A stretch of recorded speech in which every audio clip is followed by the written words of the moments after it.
When I brought this to you last year, we thought it was one of the prisoners from when Henry II was killed.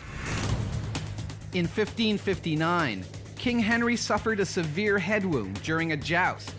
His doctors inflicted the same injury on a prisoner and then rehearsed primitive brain surgery on him. It didn't work. Both the man and the king died.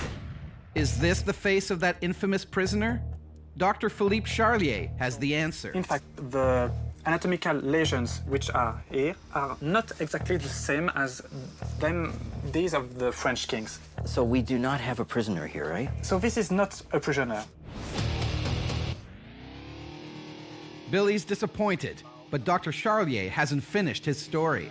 In fact, with this torso, we discovered a lot of things about this death. When we did the carbon dating of this anatomical piece, we discovered that it was much older than the 16th century. It's dating back from the 12th to the 13th century. So this fellow is 800 or 900 years old. Yes, and this piece is probably the oldest dissection conserved in humanity. In the world? In the world. Sacre bleu, it's the world's oldest human autopsy. In fact, this piece was probably carried out by one of the oldest European anatomists we know, which is Guglielmo di Salicetto. You know the doctor that did this? Yes.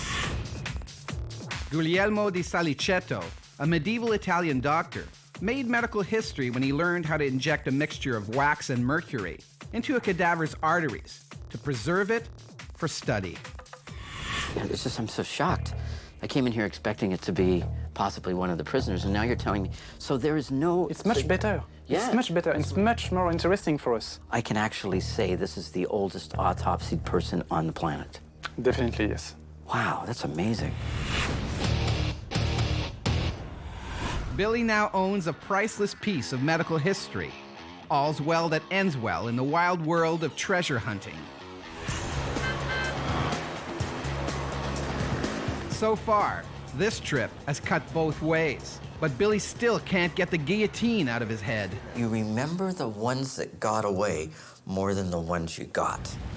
So he decides to meet his friend and fellow collector, Marc Delorme. It was Marc who called Billy in Brussels about the guillotine. So what do you think of the guillotine? I think part as good. I'm not feeling confident.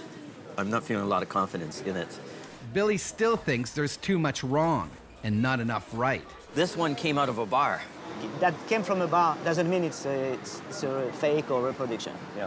So for me, it's not a problem. Marc knows that Billy wants it. I hope you will buy it. Well, Because if it sells just low... like decoration, or just it's something, even it's a reproduction, it's belong to the history, you know, and you don't find such a artifact everywhere. Really, eh? Yeah. And finally, Marc cuts through. No, I think you're right. I'm gonna go bid on it. Would you come with me and course. translate? It'd be fun. That's cool. Yes. It's a risky decision. Billy's going to try and buy a treasure that could be a fake.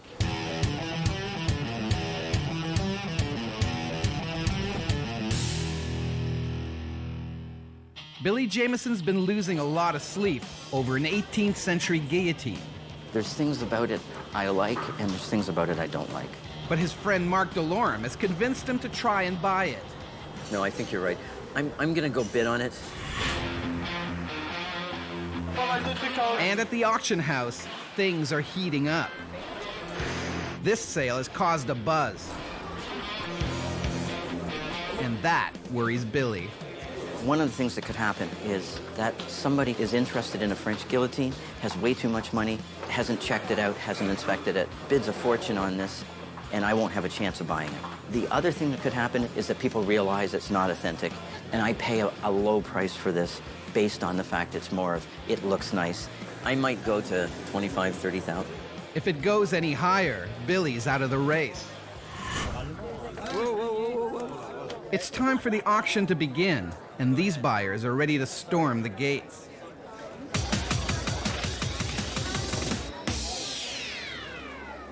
And the first item up for bid is the guillotine. Cette guillotine, on va vous rappeler juste les conditions de la vente après. les conditions financières, on va dire, de la vente vont vous être rappelées. On se fait aux conditions habituelles, paiement comptant, chèque espèce ou carte bancaire, vous avez des frais de... Mark is right there to translate and help Billy score his prize. Oui, et nous commençons les enchères à 50 000 euros, à 50 000 et il y a pas de 50,000. 50 000, 50 000, 55 000, 55 000. 55 000, 60 000, 60 000, Is that 60,000? 70 000, 70,000. 70 000, No, I can't bid it. It's Billy's worst nightmare. 400, oui 400, This crowd hasn't a clue that it could be a fake. 400, 85 000 pour ta guide. 85,000 on the phone. Yeah, that's crazy. Crazy or not, the price is going up and up 175,000. Crazy. until finally it hits the roof. 190,000. Wow. Billy can't believe it. That was fucking crazy. I can't even explain it. Over $300,000. He thinks someone paid 10 times what it was worth. You gotta kind of be a little bit careful when you're dealing in these high numbers. You gotta do your own research. I believe this was a reproduction guillotine, probably not worth more than 10,000, 20,000 euros. At least Billy didn't lose his head on this deal.